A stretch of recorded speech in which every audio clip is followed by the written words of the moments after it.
We got to get ready to roll. Clemson coming in Friday night, and Monday's a Tuesday, and so today's a Tuesday, so it was a long night last night trying to get ready for practice this morning. So I really, not my usual routine, but, it was great to get a win against Buffalo. Some real positive things occurred in that game. Obviously, some other things showed up that we need to get corrected. We've kind of hashed that all through. My mind is completely already beyond that so far right now. We're way into Clemson. Clemson's a phenomenal football team. I mean, I'm making an understatement here. They're number 3 team in the country, I believe, and deservedly so. It's hard to find any weakness when you look at them on either side of the ball. They have tremendous athletes at every position, and to watch them elevate their level of play on Saturday night in a marquee matchup at home was really impressive. I heard a lot of people saying earlier, "Hey, let's go on Clemson. They're not scoring." Yeah, well, you saw Clemson on Saturday night. They stepped up like a heavyweight contender, and it was a heck of a football game and unbelievable to watch. They're a very balanced team. They have a great throw game. They have a great rushing attack. Their quarterback is, arguably the best player in America right now. Arguably, okay, phenomenal. Not only is he an elite athlete, but he really can flat throw the football. They've got the running back. I think Wayne Gallman is a really, really good player. They got a group of wide receivers, that are well documented with their speed and how good they are. And their tight end Jordan Leggett, I think, is a heck of a player. Defensively, I've always been impressed with them defensively. I think Brent Venables does a great job. Going against his defenses in the past, not just when he was at Clemson. They're 12th in total defense in the country. They're 14th against the pass. They're well put together. They've got some phenomenal players on defense. I mean, they're huge and athletic. So, needless to say, we're playing an elite team in America, and we get a chance to play them here on Friday night in our home site, which is fantastic. I saw down at their place, Louisville, with the crowd noise was a real factor for them, the atmosphere. But we have them here at home, and we have a chance to come into a packed stadium and play an elite marquee football team. And I just think that's why one of the great reasons you come to BC is to be able to obviously get a great education, but to play at the highest level of college football and have a chance to play against the best. And here's one of the top 3 very best in America coming off of a national championship game. They're going to come into our backyard, and for everybody in the Northeast to have a chance to come watch that game on a Friday night, it'd be a great atmosphere. It's a red bandana game celebrating Wells, the life of Wells Crowther and his selflessness. And I think it'll be a great atmosphere and obviously a tremendous challenge for us. So, any questions? You have a report on Garrison and sort of how he's going? Well, yeah, Christian Garrison, obviously you guys are aware of the fact that he broke his leg in that game, and, he'll be out for an indefinite amount of time. I don't have any details on how long that'll be. I saw him in the hospital yesterday, and his spirits are good. He's doing great, and the good news is he's going to come back and be as good as new and have a great future and a great career ahead of him. Is there even an assumption that he could possibly come back this season or no? I couldn't even speculate on it right now. What happens to the receiving group with that loss? Well, it shuffles us up a little bit, because he was a kind of a dual guy. But we'll compensate with other ways. He kind of was a half a tight end, half receiver.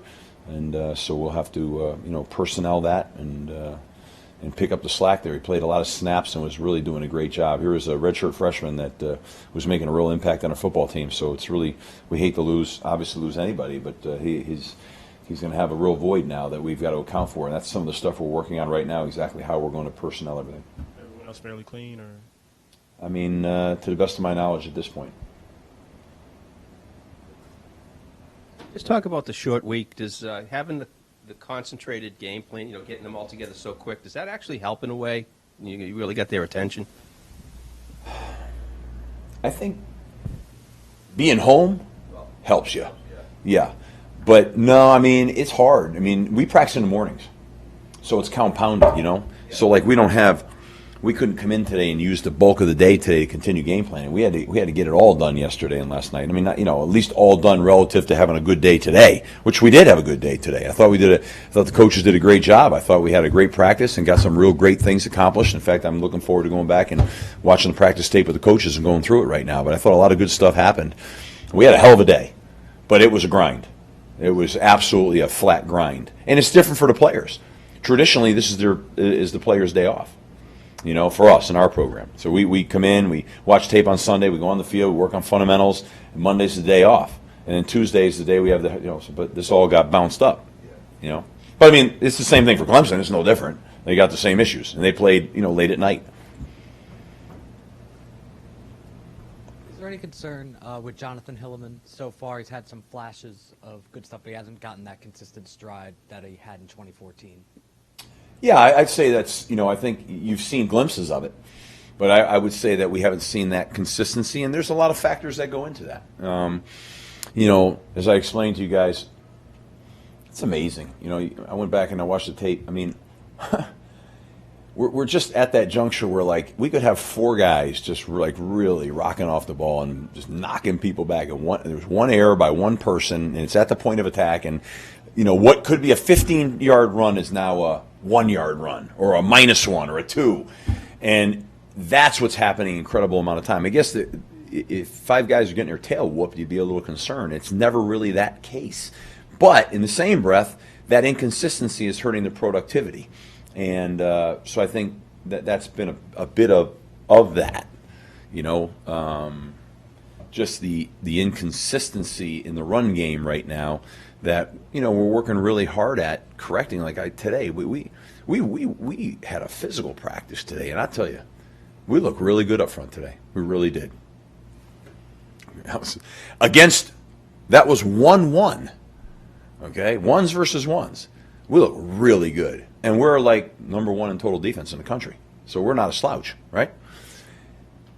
You'd think that could parlay at a more higher rate, but I just think that it's still a little big for some guys, and they get into these games, and it's a little big. And the anxiety, the pressure of it all. I mean, the whatever people term like to use, the bright lights, so to speak. And the bigger the game, the more magnified. So obviously this week you're concerned that with the magnitude of the hype and all that, guys can play within themselves because. But this is leading to the inconsistency, I think, for the running backs. When you talk about the magnitude, are you interested in seeing how your team responds, considering that the Tech environment, and then obviously you got them at home this time, but it's a different stage. Yeah, it's different. You saw how they responded in Tech, and now they have another. Well, they're going to be in let's call it a hyped up game, right? A big crowd, big hype, but it's not like Tech because it's not on the road, and you won't have communication issues and all those issues. The issues you're going to have is you're just playing against some of the finest players in the country. That's the issue you're going to have. There's no weaknesses. I mean, so mano on mano, those matchups are going to be, you're playing against big, fast guys. And so the margin for error is like this, right? And one of the things concerns me the way our schedule laid a little bit was, starting out with Tech and then, down to, Virginia Tech and then boom to Wagner to Buffalo and now just like this right back up to Clemson. I mean, now the good news is here the way we practice, we take on a Tuesday we take at least 15 snaps, 1 versus 1, just for that reason. Most places won't do that. We will do that here, just to keep the speed of the game alive, the intensity of the play, the speed of the play, because we're so young. If we were an older veteran team, I wouldn't do that, because they know how to ramp that up. So I'd keep it less. The risk you run is the physicality of the whole thing. You can't do that for a whole season. Just you wear down after a while. So tomorrow we'll ramp that down. But I wanted to make sure we had a shot of the speed of the game. So it's not like this, because that's what it would be like. When you watch the film from Saturday night, it's like, is this sped up tape? I mean, that's how it looks. I mean, I went from watching our game Saturday on tape to that sped up tape. I mean, it's fast. It's elite fast. I would say that, we've got several teams in our conference right now that could easily be all of them top 10 teams. And our conference, in my opinion, is without a doubt the best conference in the country right now, in my opinion. Okay? Now people are going to argue that, and I get it. That's fine. You know, I was in the SEC when the SEC was at the top. I think the ACC right now is at the tippity top. I really do. These teams are marquee. So it's great, though. I mean, you know, you want to play against the best. I mean, come on in and play. You can't wait. You know, it's awesome. It's awesome. It's a great challenge. It's a phenomenal challenge. On offense, you've injected some of those new guys like Davon to really get them in. Do you expect to see that with guys like Ben Glines and Nolan Borgerson now that Garrison's out? Yeah, I would say that's probably a fair statement. You know, certainly, you know, those guys have been working really hard. You know, Benny Glines is we've really liked Benny Glines a lot, and Nolan. You know, they're young, you know, and they're still learning, but they're probably, you probably see a little bit more of those guys. Those guys are going to be really good football players, too, you know. Everybody matures at a little different rate. You know, I was having a conversation, forgot with whom. You know, one of the things at our place here, you know, I say this a lot, we're a developmental place, you know. We take guys in that, you know, which is duly documented, aren't you know, 5 stars and all that. And when you come to BC, you get those guys and you develop them. And you get them into their junior year and their senior year, and that's when they become, and that's been the history here. It's not something new.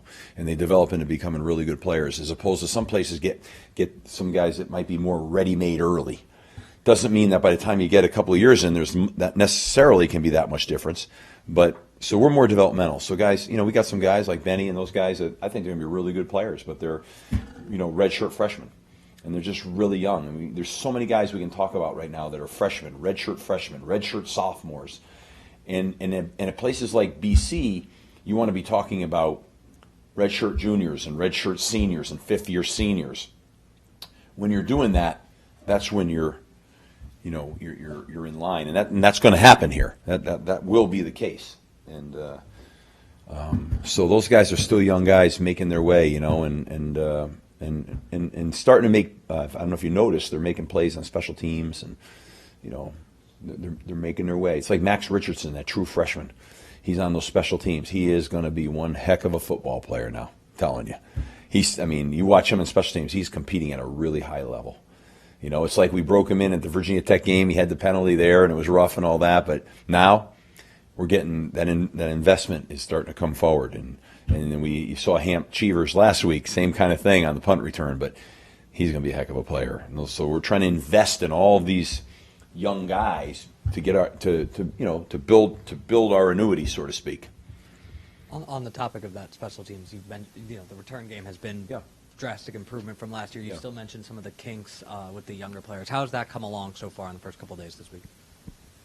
I mean, great. You know, we get better each week on this deal. Now, you know, we're going to go against some elite speed athletes coming down the field. But, I mean, think about where our numbers really could be had we not had 2 completely ridiculous, foolish penalties that had no impact on the play. Imagine that. Imagine a 95 yards added on to that kickoff return and then 2 punt returns of another, I don't know what it was, 60 yards worth of swing. Imagine where we'd be. We'd be in the top 5, I'm guessing. Okay, so we've been good at kickoff return here, you know, but we're starting to become good at punt return.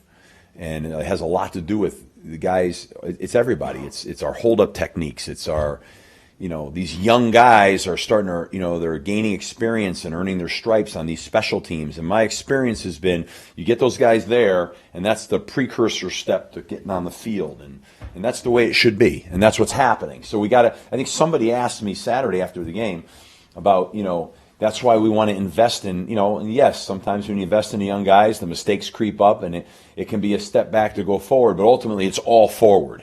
And that's our goal. And to get as many guys as quickly to the point where they have enough experience to compete on the field as we can. And so that's our goal. That's what we're doing.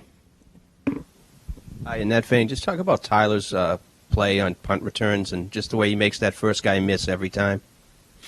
Well, you know, he's got good speed. Tyler Rouse got really good speed, deceptive speed. And he's a running back, so he has good moves, and he's a little guy, and he can get lost in there a little bit. We feel with him, if we can just do a good job on the gunner controls and let him get started, he'll get vertical. That's the key to the thing. When you're able to catch the ball, he's getting more comfortable. There's a couple that he can still grab and take as opposed to fair catching, but that'll come with a little bit more confidence. Yeah, I mean, he gets vertical on that first step pretty quick, and that's the key to punt return. That's what it's all about. John Johnson, thinking about USC, said he thinks the game's going to come down to DBs. I'm not sure if that's like a point of personal pride at his position, or if that's something that you actually believe too. Well, I mean, I'm sure there's a little bit of personal pride there, unit pride. But Clemson's going to challenge him. Clemson's deal is they're going to throw the ball vertically down the field X number of times, right? I mean, we've seen that every year. That's not a new phenomenon. So it's going to happen. I thought we played them, even as rough as it was for us on offense through the season last year. I thought we went down to Clemson on that stage, and we played pretty competitively. And then the game got away from us in the second half with a couple of long balls, So I think the DBs know they're going to get challenged in this game. There's no doubt about that, and it's a big part of what Clemson does. And they got to rise up to that challenge, and we've got to help them too. We just can't always put the corners in islands like that. And so this year we've been able to mix that up a little bit, right? And not constantly put them on islands. When you play man coverage all the time, like we saw it last year. I mean, these guys are on islands, and you got to be tough mentally because you get beat deep or something in front of the world to see, and it's not an easy thing. So I think we got to help them, and we are. And I think they've got in their mind that they know they have a great challenge coming, and they take pride in the fact they want to take this challenge on, and it'll be a great challenge because this guy can throw it, and they got receivers that can go get it.